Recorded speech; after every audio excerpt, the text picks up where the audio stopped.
NBC's Savannah Guthrie interviewed Nick Sandmann, the reluctant face of the Covington controversy. First up, some people. Some people see as a young kid with a smirk on his face. There's that some people again. One day I'd like to meet some people. Some say it's Savannah Guthrie. Then came Nathan Phillips' claim of a build the wall chant that apparently no one else heard. Did anyone say build the wall? I never heard anyone say build the wall, and I don't think I've seen it in any videos. After a review of the videos, NBC News could not hear anyone shouting that hot button phrase. So no one chanted it. But what if they did? Some say we're letting liberal fascists decide what can't be said in public. The black Israelites said things that we can't repeat here, but it's build the wall that matters most. It's a hot button issue, some say, which is media for let's trash you. Then came the hat. Do you think if you weren't wearing that hat, this might not have happened, or it might have been different? That's possible, but I would have to assume what Mr. Phillips was thinking, and I'd rather let him speak for why he came up to us. Sound familiar? You go out wearing that, clearly you're asking for it, because you're just a victim of your own choices and actions. You neglect that they were mainly victims of their own choices and actions. Shouldn't we discuss that? Wonder if the hats had anything to do with your muted response. Imagine saying that about a feminist protester and her clothes. Funny how the media, who claim their speech is always under threat because of Trump, are now dictating what words and clothing are forbidden. Then they blame the victim. Hell, now standing is even hateful. There's something aggressive about standing there, standing your ground. You both stood your ground, and it was like a stare down. What do you think of that now when you think about that moment? Oh, I would say Mr. Phillips had his right to come up to me. I had my right to stay there. I don't know, maybe standing is the only thing to do when a stranger beats his drum in your face. But then Guthrie questioned why the teens would be scared of male adult strangers aggressively taunting them. Did you feel threatened at all? I definitely felt threatened. There were more of you than them, but you felt like they were stronger? They were a group of adults, and I wasn't sure what was going to happen next. Okay, so get this. When a teen is standing quietly, somehow that's threatening. But when four crackpots threaten you, that's just good-natured fun. Meanwhile, the Washington Post whines that the right has seized on their screw-up. So after pushing this smear, they're now blaming others for getting caught. Some might say the outcry prevented the press from doing far worse. So watching the media analyze this mess, I feel like I'm watching a murderer doing an autopsy on his own victim. It must be suicide, they declare. Well, some say they suck. All right, Jesse, so we heard from the kid. Isn't it time that we see Nathan up there answering some questions, too? Yes, I think Nathan needs to go get the Savannah treatment, but this is the thing. He won't be able to answer her questions.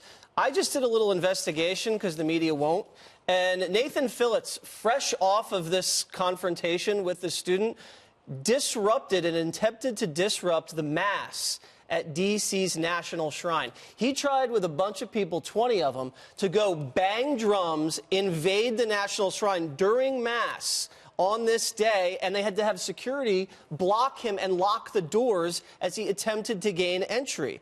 It's also come to our attention, this guy never served in Vietnam. He was a Marine, but a lot of reports are saying he went AWOL 4 times and actually had to be put in the brig. But he's on video saying when he returned from Vietnam, he was called a baby killer and spit on. You never went to Vietnam. So Phillips also gave an interview, and no one's even talked about this. He was talking about what he was thinking.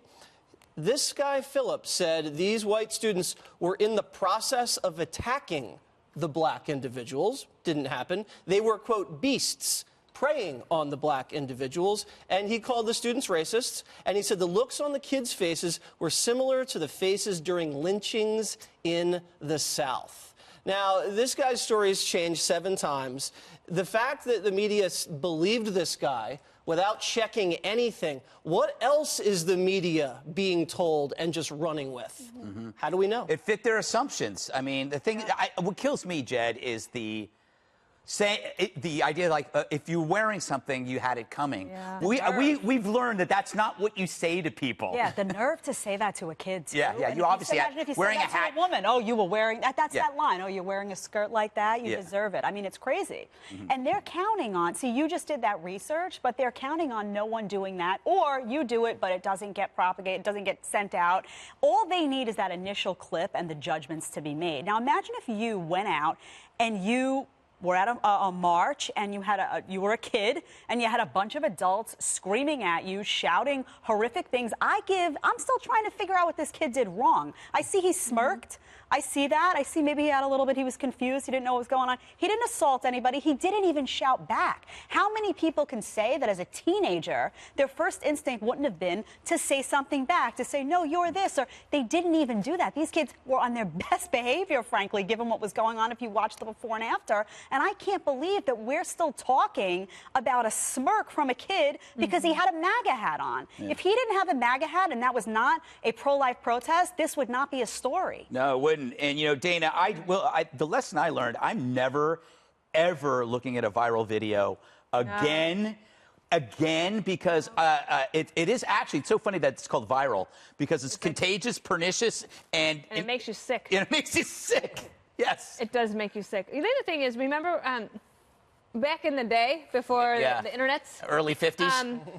This would not have been a national story or an international story at all. It would have been a local D.C. story, maybe on the nationals, maybe on the national news, but unlikely to have ever gone beyond that. And so now these kids are having to go on the Today Show, which is quite intimidating. And not that Savannah's intimidating, but look, like, you're basically on your own there in a room. You're 17 years old, 15 years, whatever, however old he is. And what I read was that the left and the right was mad at Savannah Guthrie after this interview. I'm not sure why the left would be mad. Yeah, I don't know. I have to say, Juan, I wouldn't have performed as well as that kid did in an event like that. That's like his first time on TV, I think. Yeah. I don't know. His facial expression was frozen. He looked like he's terrified. I don't know. Now, clearly, they hired a PR firm to represent him. How dare they? And I know. train him and all that. But I just got to say to you guys, I don't understand how you've made this young man into some, victim here. It's clearly not a victim. Because what you're saying is, do? let's blame the media. And you and I agreed yesterday, by the way, the social media platform that spread this, right, we don't even know who they are, where they're from. And we know who the Washington Post is and what they did. Hang on. And they have intentionally pushed out polarizing type videos intended to stress. But the people who push them are always liberal media. Let me We're not finish. letting you finish, Juan. Well, I let you finish your monologue, but Control. I'm just saying. Control. Breathe in, Juan. Breathe in. If the mainstream media had ignored this story, and I think Dana's right, I don't think the local section of the Washington Post would have covered this story. Yeah. But if the mainstream media had ignored the fact that the right and left picked up on this, then they would say, oh my gosh, why is the mainstream media ignoring this big story? But in fact, let me tell you, tomorrow night, I'm going to go watch a basketball game tomorrow night.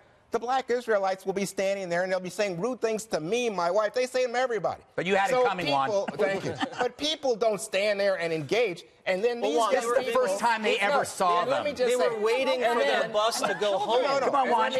Let me just say, you said it 8 times. Those kids stand there, and he says, oh, well, I'm just standing there. No, he's staring down that Native American guy. The guy got in his face. What do you want to do? He walks over. He directly walked into his face and banged a drum in his face. You got 4 or 5 black Israelites. You got 2 busloads of these kids, and suddenly, they are feeling so threatened. You have adults and children. Adults and children. Right, this is ridiculous. And then you talk about things like blackface at basketball games if you want to bring up things. Oh, you want to talk about that? We can talk about what that means. In another block, they have these events where they go black, they go white, they go different colors. Yeah, so it was a racial thing. Okay, we'll go look into that. All right. Juan.